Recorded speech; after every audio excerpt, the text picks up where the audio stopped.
When the interactive N-box sandbox appeared in our garden, how should we use it?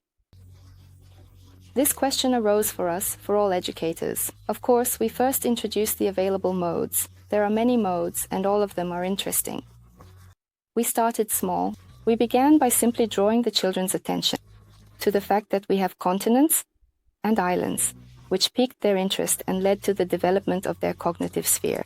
They began to distinguish which animals and fish are found where, why water is needed, and what islands are for. Next, we introduced the sandbox to space. Here, of course, the children were thrilled. They not only saw the appearance of planets, but they also heard about the planets, recalled this information, and could tell other kids what space is and where planets come from.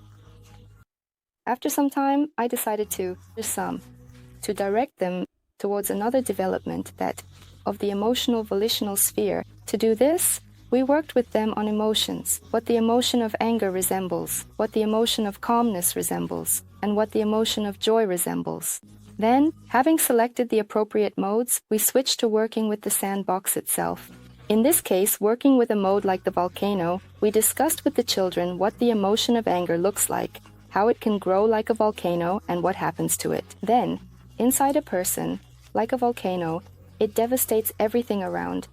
And similarly, if a person holds back the emotion of anger for too long, it can burn everything inside.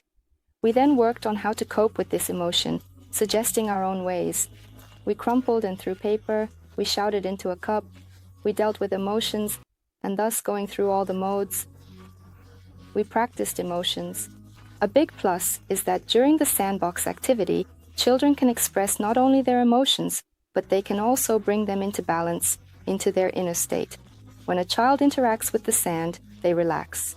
And, of course, the greatest joy in our sandbox for both children and adults was caused by the butterfly mode on the sand. I asked the children what emotion these butterflies resemble. Of course, the answer was that they represent feelings of joy. Therefore, I believe this sandbox brings feelings of joy to both adults and children. I recommend that all educators use it in their work.